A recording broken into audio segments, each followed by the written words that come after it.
what I want to show you just now is 3 different ways of recording your screen. And there's all sorts of different reasons you might want to do this, but the commonest would be to record a lecture or an explanation or demonstration of something beforehand, and then to give the students a link to it later so they can look at it. Now the first and the easiest one, because you almost certainly already have it installed, and even if you don't, you can use the web app to do this, so you don't need to install anything on your computer to do this, is Zoom. Now we're probably all already familiar with Zoom because a lot of people are using it as their primary teaching platform online. I know I am. If you're not, you really should look into it because it is a very powerful program, and one of the things that it can do is it can be used as a screen recorder. So in order to use Zoom as a screen recorder, you start a meeting with just you, like so. We'll give it a moment to connect. And you join with the audio and you join with the camera. And in this meeting is just purely me and nobody else. And if I want to record a lecture, I can share my screen. Something that I have to make sure of is that the meeting is being recorded before I start, because I have recorded failed to record 45 minutes of myself lecturing. So basically all I was doing was having a long conversation with myself on the internet. Please don't do that. There's nothing more soul destroying. So we're going to start a recording. This meeting is being recorded. There you go.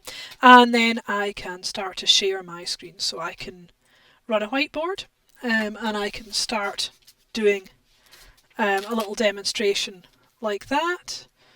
I can use a PowerPoint,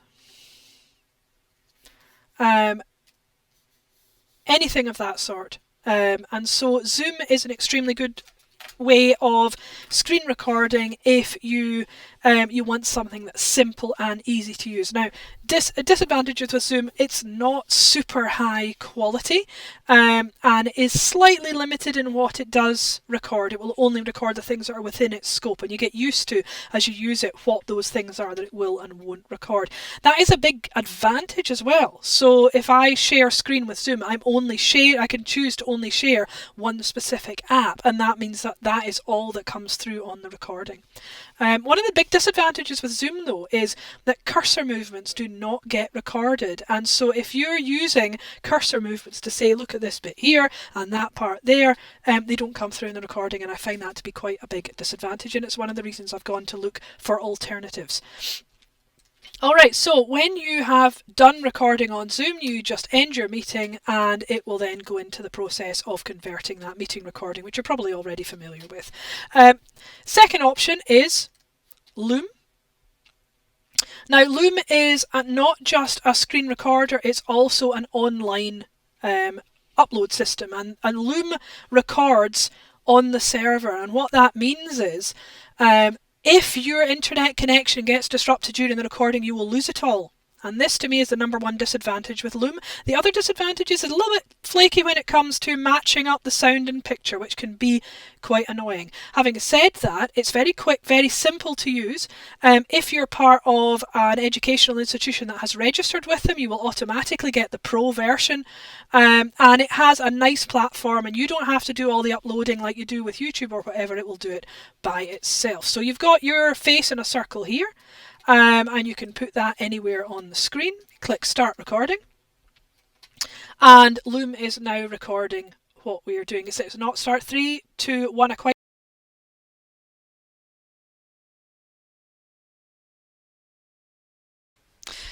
Okay, so it got cut off there. I just wanted to say I really quite like that countdown at the start of Loom.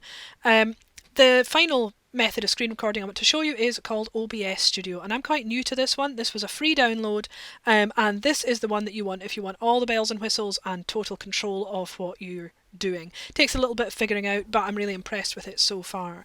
So what OBS Studio does is it records the entire screen, so I can minimize that, and that's what I've been using all along to record the other screen recordings, is this OBS. And when it starts, you have absolutely nothing set up. So look down under sources here. I've got two set up. I've got something. This is my microphone. and this is the screen display. Now if I turn that screen display off, you're not seeing anything at all. So I had to set that up before I could start doing anything. And the one thing that I've got missing here is you can't see my face. So I'm going to add that so you can see how you go about adding a source. So let's add a video capture device. And I've got to select my webcam. So there you can see me now, and I've appeared there. And the thing I really like is that I can change the size of my face and I can put myself anywhere I like. And I can have more than one camera in various little boxes that I can just resize and put in various different places. So if I minimize the OBS window so that you can just see what OBS is actually recording, it's now recording the full desktop and my face. So I can open any app I want now. But this one is, like I say, really the one that I would recommend if you want a really good window capture, which is recording on the local machine, so it doesn't have any of the instability issues of Loom, but it's higher quality than Zoom, and it gives you everything, including your cursor movements. Okay, so that's your 3 video capture devices.